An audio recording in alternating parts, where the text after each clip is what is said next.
చూడగలుగుతారు.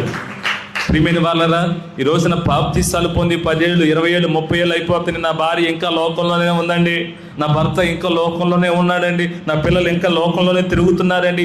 దానికి గల కారణం ఏంటంటే ప్రియులారా, దేవుని సన్నిధిలో ఒక మనుషుడు కనిపెట్టాలి. ఆ వ్యక్తే కనిపెట్టాలా, కుటుంబ పక్షాన ఎవరైనా కనిపెట్టాలంటే ముందుగా కుటుంబ పక్షాన మనిషి కనిపెట్టాలి. ఎవరో ఒకళ్ళు మార్చయ్యా, బలపరచయ్యా, విడిపించయ్యా, సహాయం చెయ్యా అని దేవుని సన్నిధిలో హిజ్కియా గోజాడినట్లుగా దేవుని సన్నిధిలో మనం కనిపెట్టాలి ప్రియులారా. ఆ రోజున పరిశుద్ధాత్మ దేవుడు పేతురు మీదకు వచ్చినప్పుడు ఎన్నడూ లేని పెరిగితనం పేతురులో నుండి బయటికి వెళ్ళిపోయింది. గట్టిగా చప్పలు కొట్టి ప్రభుని కనపరచు.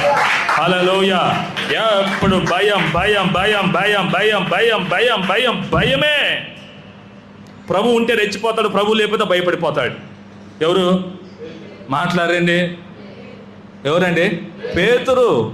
ఈరోజు మనం కూడా అంతేగా, మన దగ్గర డబ్బు ఉంటేనేమో ఓయ్, డబ్బు లేకపోతే ఒక 5 రూపాయలు టీ తాగొత్తా. ఏం తాగొత్తా? టీ తాగొత్తా. టీకి డబ్బులు లేవు. డబ్బులు ఉంటేనే ఏంటి మా ఇంటి ముందుకు వచ్చావు, పర్లేదేంది, కొత్తగా ఫోన్ చేస్తారో డబ్బులు ఉంటే. డబ్బులు లేకపోతే ఎవరు ఫోన్ చేస్తారో, ఎవరు మాట్లాడతారో నాతో అని ఎదురు చూస్తాం. అవునా?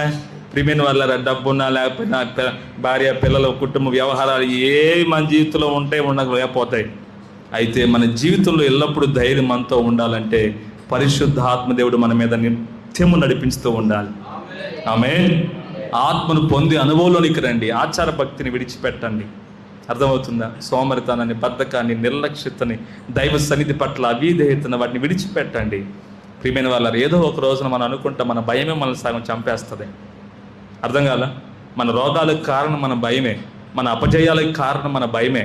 తెలుసండి, రోజున ఉద్యోగాల కోసం ఎదురు చూస్తున్న వాళ్ళు, వ్యాపారాల కోసం, మరి చాలా విషయాల్లో స్థిరమైన పనుల్లోకి ఇబ్బంది పడుతున్న వారు, నేను అంటాను, దేవుని సన్నిధిలో కనిపెట్టు, నీ జీవితాన్ని దేవుడు బాగు చేస్తాడు. ఆమేన్. హల్లెలూయా. దేవుని సన్నిధిలో కనిపెట్టు. అది ఆధ్యాత్మిక జీవితమైన శరీర సంబంధంగా నీ వేటినైతే ఆశపడుతున్నావో, అయ్యా స్థిరమైన ఇల్లు కావాలయ్యా, వివాహం కావాలయ్యా, ఉద్యోగం కావాలయ్యా, దేవుని సన్నిధిలో కనిపెట్టి కనీసం 1 గంట సేపు అడిగింది ఎక్కడ నీ జీవితంలో? ఊరికి సమస్యను బట్టి ఏడవటం భయపడటం, దిగులు చాంతో నీకు నీవే ఆలోచించుకోవటం, ఎలా తీరుతాయి అవన్నీ? కాబట్టి దైవ సన్నిధిలో దేవుని శక్తిని పొందుకునేంత నిశ్చయత, కనిపెట్టే ప్రార్థన జీవితం నీలో ఉండాలి. ఆమేన్. హల్లెలూయా.